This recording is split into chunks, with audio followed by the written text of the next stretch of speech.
Hello, privates. I am just checking in now a little over a year and 3 months and some change after Roe v. Wade was overturned in June of 2022.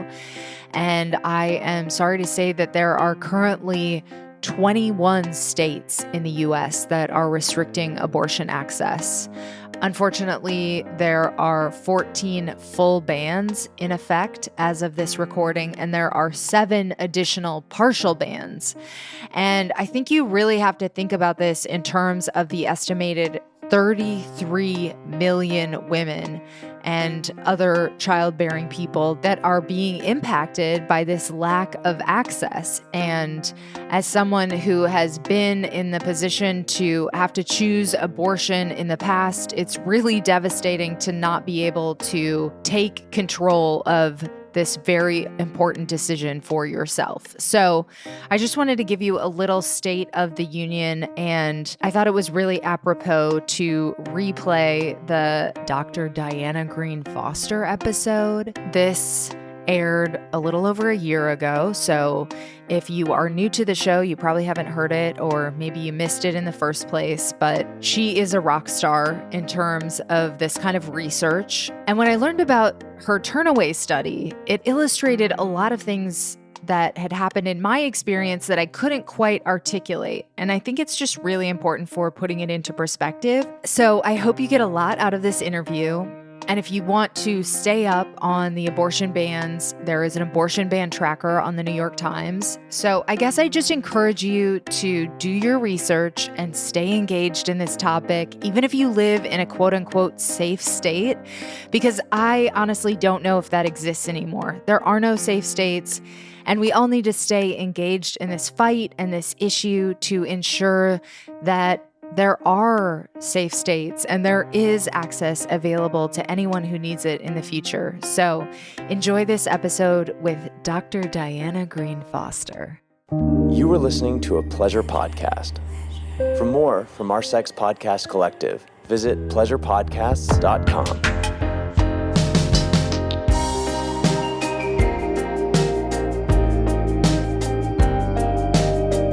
Welcome back to Private Parts Unknown, a podcast about love and sexuality around the world. I'm Courtney Kocak, and I am so thrilled to have today's guest on the show. Dr. Diana Greene Foster is responsible for some fascinating research about abortion and contraceptives.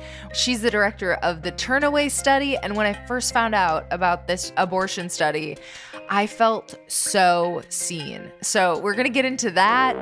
Plus, today, Dr. Foster is going to talk us through why she started this study, how the study is set up, her hypothesis, how it wound up lining up with the results, what Gloria Steinem said about her book, and so much more. Plus, Dr. Foster isn't a regular scientist. She's a cool scientist, and she has a really fun sense of humor. So this episode is as fun as it is informative. Let's get into it. Hi, my name is Diana Greene Foster. I'm a professor at the University of California-San Fransisco, director of research at ANSIRH. And I wrote the book, The Turnaway Study, 10 Years, 1,000 Women, and the Consequences of Having or Being Denied an Abortion. I am so excited to chat with you about the Turnaway Study. We'll get into that. But first, I guess I want to start at the beginning and what led you into this kind of research and work. So I started this about 15 years ago when I was interested in studying what the consequences for people who receive their wanted abortions is. Because there had been a lot of talk that abortion hurts women, with admittedly no data to support it. People just thought it was likely that people who are opposed to abortion thought it was likely that abortion would cause regret.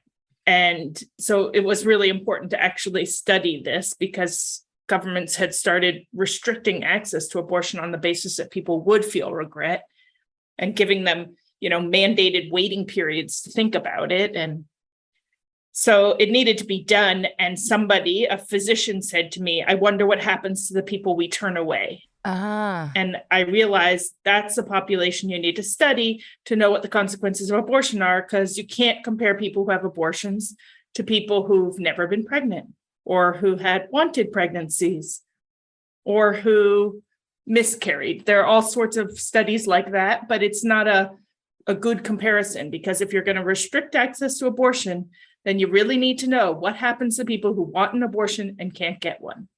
So did you come into it with like a personal, I know you're not an activist, but did you come into it with a personal philosophy about abortion, or was it formed in your research? I have a strong desire to do good science, and I am not an activist. And if you said, hey, want to do a big debate where we, get politically active and have fights, I would be completely not interested. I really like the science. I know intellectually that between a third and a quarter of American women have had abortions. So the idea that it caused widespread depression and regret seems unlikely, but it really needed to be studied. It wasn't that I thought that it was likely that abortion hurts women, but I was willing to rigorously test to see if it was true. And so how did you formulate it and set up, explain what the study consists of? What are you studying? Yeah, so what we did was we recruited people from 30 abortion facilities across the country, where if you're too far along in pregnancy to get an abortion at that clinic, there's no one within 150 miles who will do an abortion later. And our hope was, from a scientific perspective only, that the people who were turned away would carry the pregnancy to term, and we could compare their outcomes to the people who were just under the gestational limit who got their abortions. And that worked out very well, because the people who were just over the limit and just under the limit were really similar when we first recruited them. And then all the ways in which their lives diverged over time could be attributed to whether they got their abortion or not. So what year were you starting this research in? Around 2007, we started piloting. We recruited for a full 3 years, 2008 to 2010, and followed people for 5 years. And we're still publishing some papers from it. So we haven't even quite finished. But we finished data collection in 2016. So you're no longer following these people anymore? That's right. That's so interesting, because, I had an abortion in 2007, but reading your research, for me, I was like, oh, this lines up. I'm only one person, but I can imagine how my life would have been different if I wouldn't have gotten it, and related to the partner that I was with at the time and all of those outcomes. I was like, this makes sense in my experience. So interesting. Yeah. And what has changed since 2007 is how relevant the work has become, because now with the end of Roe, it's very likely that many more people won't be able to get the abortions they seek. And so all the outcomes that we find for people who are denied their wanted abortions will likely be experienced by people now in 2022 as on a much greater level. Yes. Yeah. Okay. So let's talk about some of those outcomes, and what were the key differences between the people who were, and it was all women in the study, yes, correct? Yes. Between the women who were able to get abortions and who weren't? The biggest differences were in physical health. So most people don't appreciate how risky pregnancy is, especially pregnancy carried to term and childbirth. We take it for granted, the risks that people make when they want to have a kid. And it's literally life-threatening to carry a pregnancy to term and deliver. We had 2 women who died from childbirth. So, and it isn't just the end of the pregnancy. When we compare people who got their abortion to people who gave birth, we see worse health for people who gave birth, and it lasts for years. Higher chronic pain, higher hypertension, worse overall health. So it's serious, underappreciated risks of pregnancy, and the kind of cavalier attitude that politicians have portrayed in saying people should just place their child for adoption completely ignores the very serious risks, physical health risks of pregnancy and childbearing. And then I know some of the reasons that people didn't want to have a child sort of played into how these outcomes played out. Can you explain that a little bit? Yeah. So just like you said, when you think of your life when you were considering having abortion, when people are making that decision, whether to have an abortion, we ask them, what are the reasons you're wanting to end this pregnancy?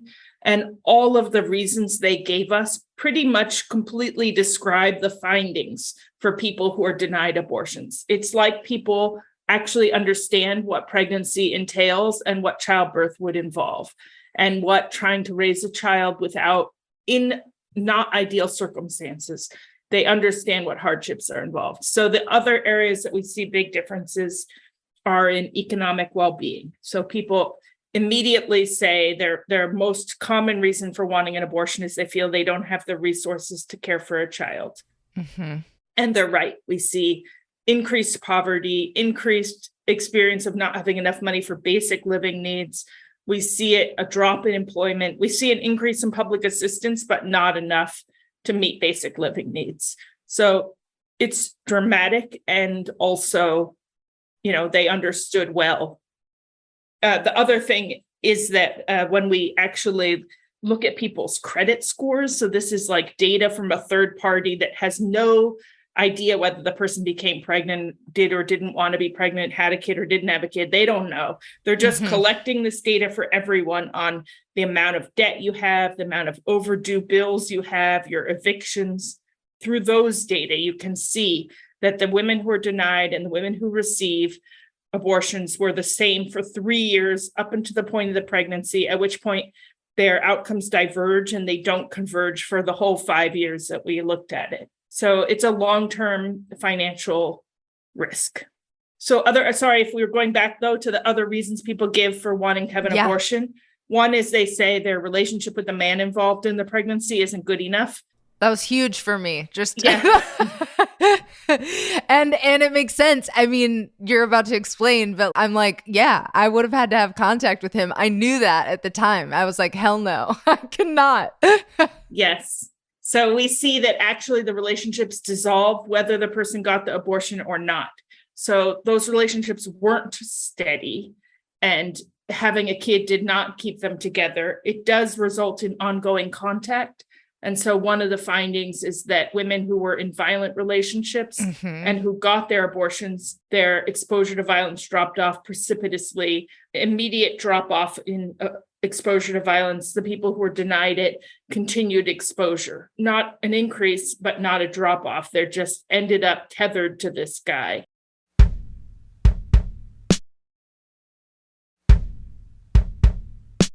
So what were you expecting going into it? And then what surprised you about the outcomes? I mean, I think I had an assumption that people who seek abortions later in pregnancy, that their lives would be kind of a mess. And, and I didn't think this, I promise, but other people suggested that, for people whose lives are a mess, you give them an abortion, you give them a baby that they weren't ready for, their lives aren't going to improve that much anyway. You won't see a big difference.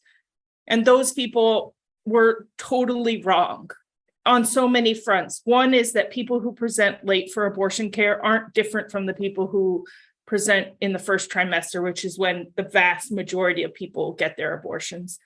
They tend to be a little bit late because they are poorer, because if you have less money, everything is slower.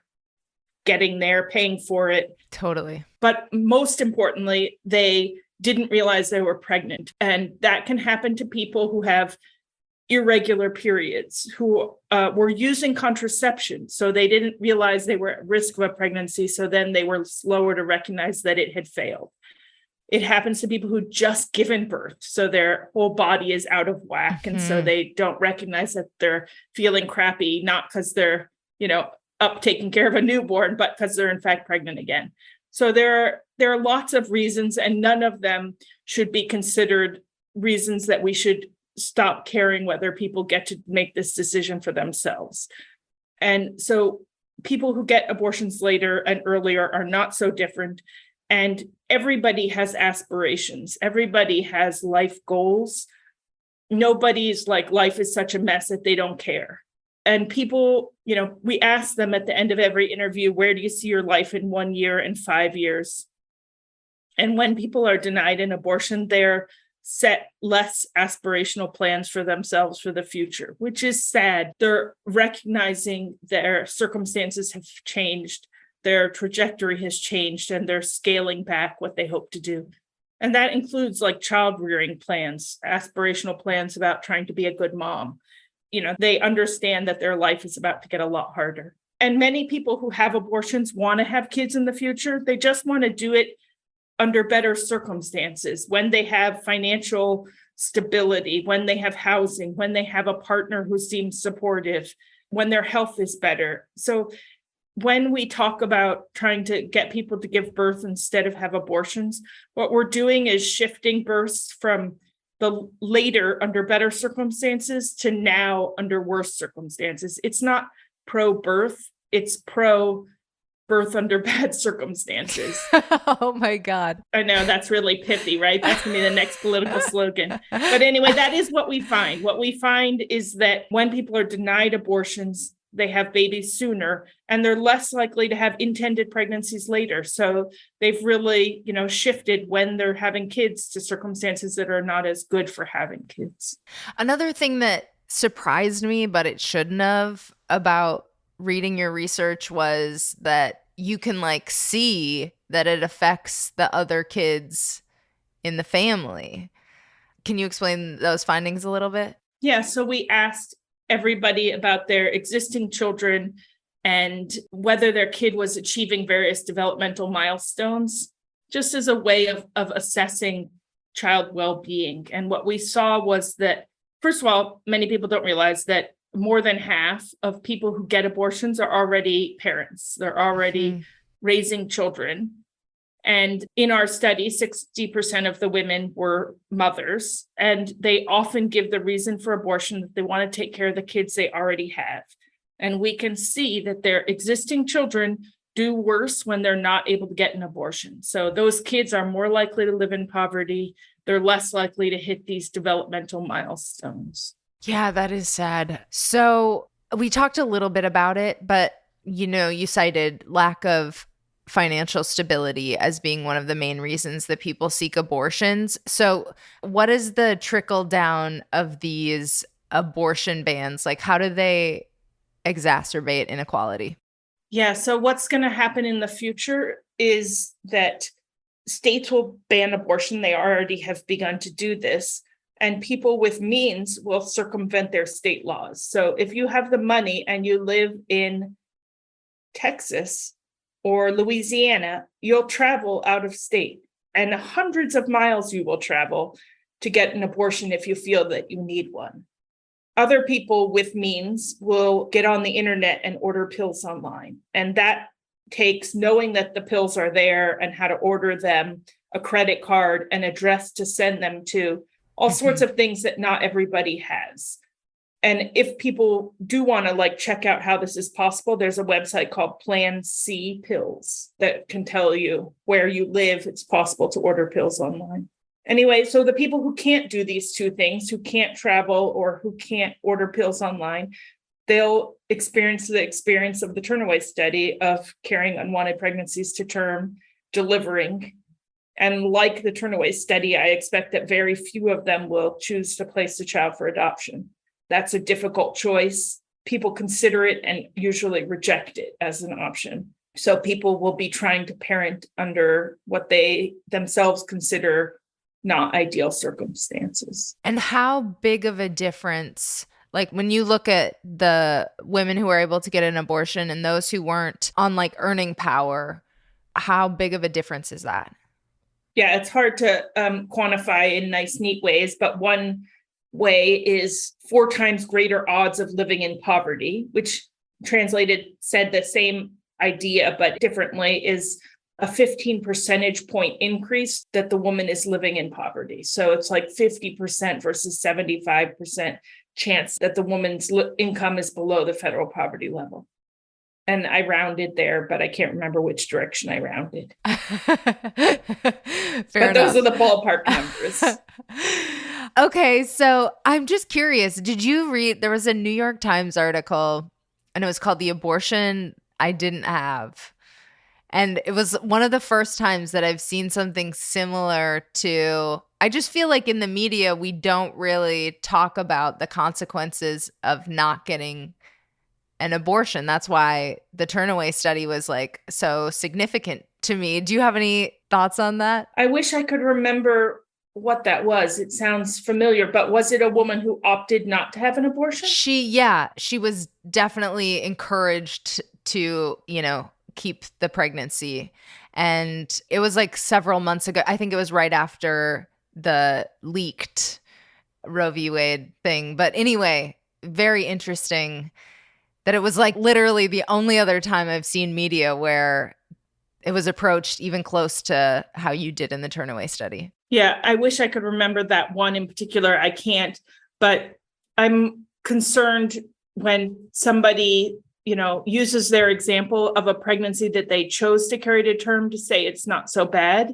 Uh-huh. And I don't know if that article said that, but there was one of my favorite shout outs of my results, which I admit she didn't name me or my study, but I really feel like she was talking about me, is the Treasury Secretary, Janet Yellen, said, I believe that eliminating the right of women to make decisions about when and whether to have children would have very damaging effects on the economy and set women back decades. And she went on a little bit, but then a Republican senator said to her, acted as if what she was saying was that, having an abortion was just important for increasing the labor force participation rate, and that his mother was a single mother, and she's saying that his mother should have had an abortion. And so what is really important here is that, what I wish she had turned to him to say is, if your mother had wanted an abortion, do you wish instead that the government had decided for her? Like, yes. He said she was poor, but he didn't say she wanted an abortion. So none of this is saying that poor people or any people shouldn't be able to make their own minds up. They absolutely should. And the question is, they have to make their considerations about the pregnancy and their lives and their circumstances and decide for themselves. And what the Turnaway Study shows is that they can't decide for themselves. If the government does decide for them, they will be worse off than they would have been. It doesn't say everybody should get abortions for the labor market. It says people who think they want abortions should be able to get them. No, this woman in the article did not say what your fear about it is. She basically said, I love my son, but that's separate from the fact that my life turned out completely different than it would have otherwise. And maybe I would have really loved that life. Yeah. I mean, none of us know the roads we didn't take. And I feel like at the end of the road, or even as we're traveling, we want to feel like we're on the best possible road. And I even in the Turnaway Study, people who are denied abortions say they're glad they were denied. Eventually, they say that. Immediately, they don't say that at all. But eventually, they come to terms, even though we can see, because we have a comparison group, that they were measurably worse off on nearly every front. But people make adjustments and they want to feel good about their lives. And that's really good for the well-being of families, that people make do with their lives.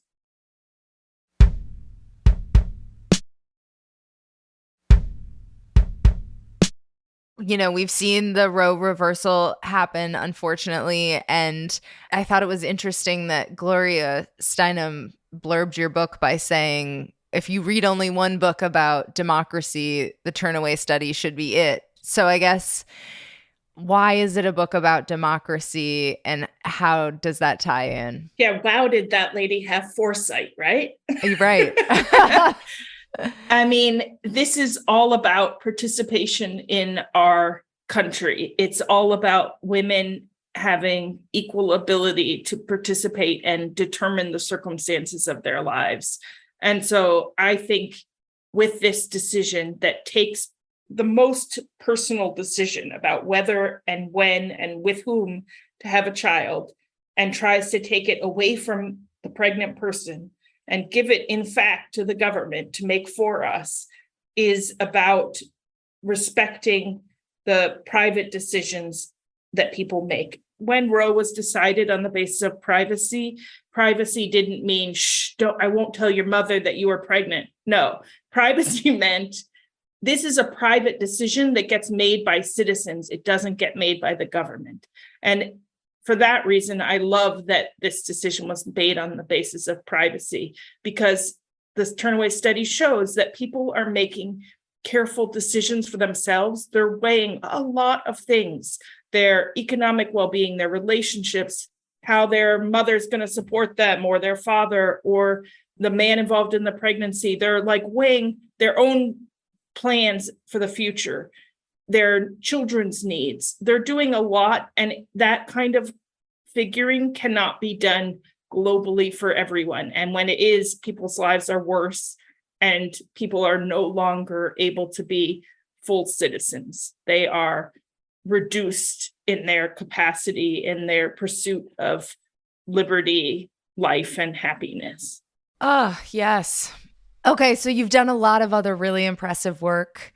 Are there any other related findings that you think are relevant here that you could leave our listeners with? So I've done lots of work on contraceptive availability, showing how incredibly difficult it is to go through life and never have an unintended pregnancy. We pretty much in this country make contraceptives hard to get and hard to use. And then we're shocked when people don't consistently use them. But so I have done work on that. And some of my work has been really cool. For example, I led the study that showed if you give people a 1-year supply of birth control, instead of making them go back to pharmacies or their clinic every month or 3 months, I know this is a shocker, they're actually less likely to have an unintended pregnancy if you just give them the contraceptives they need. And on the basis of that research, many states changed their law to allow 1-year supply, but despite the law change, it just doesn't happen. So this looks great on paper, and I bet your listeners, when they go and try and get a year's supply, will not get it. Even if they ask, they won't get it. So we are slow to implement some things that would be obvious improvements in people's lives. But the research group that I'm director of research for is called ANSIRH, Advancing New Standards in Reproductive Health, at the University of California-San Fransisco. And other people there do a whole range of really cool stuff around pregnancy and substance use, around access to medication abortion, around reasons people have second trimester abortions in the United States and abroad. There's a lot of around adoption, around how abortion is portrayed in the media. You get to talk about sex and interesting stuff all day, but so do I. I know. Just in a super researchy, nerdy, maybe slightly less sexy environment. Well, thank you so much for your work and for this conversation. And how can people find you online? You're a very interesting Twitter follow. So you can find lots of interesting stuff about ANSIRH at www.ansirh.org, which is ANSIRH. And I'm such a terrible Twitter person that I can't even remember what my Twitter handle. So now I have to very stall while I figure it out. I think I'm Diana G. Foster is my Twitter handle. Well, I definitely recommend people give you a follow, especially, unfortunately, as we're going to have a long road ahead of us of having to watch abortion news. So yes, it's going to be grim. Thanks again to Dr. Diana Greene Foster. I had been wanting to have her on, and I'm so excited that it finally happened. That was such a fangirl combo for me. If you're looking for more abortion-related content, there is a playlist link in the episode description that features all of our reproductive rights episodes, including our Men Have Abortion 2 series, which, not to toot my own horn, but it's a pretty good series. Plus, a quick reminder, we are selling t-shirts as a fundraiser for an abortion in post-Roe America reporting trip. So please click that link in the episode description, buy a cool destigmatizing shirt. They're legit destigmatizing. I was on a road trip recently and I got so many compliments on my pro-abortion shirts. And what's really cool is you can donate extra through Bonfire for the trip if you want to, but just the purchase helps. And I would love to see privates in these shirts. So please buy a pro-abortion shirt and help us fund this tour, all with one purchase. To stay in touch between episodes, I am at Courtney Kocak, Kocak, on both Twitter and Instagram. And of course, make sure to follow the show at Private Parts Unknown on Instagram and at Private Parts on Twitter. And make sure you're subscribed to our newsletter. It's just privatepartsunknown.substack.com, but the link is in the episode description to make it super handy. Shout out to Amy Rausch for the bomb-ass theme music. For more about Amy and her music, check out amyrausch.com. That's Amy, RAASCH.com. This episode was mixed by Mike Castaneda of Plastic Audio. He is my ride or die sound editor. Thank you so much, Mike. I love you. After enjoying this content, could I ask you for a quick favor? Por favor. Just go to ratethispodcast.com/private, give a quick 5-star rating and review. It truly helps other people find the show, and it just makes me feel good. Please. Again, that's ratethispodcast.com/private. Or if you're listening on Spotify, you can just go to the upper left-hand corner of our page, Private Parts Unknown, click the star button, click all 5 stars. Voila, you are done. Thank you so much. Until next time, I am wishing you lots of horniness and happiness and safe abortion access.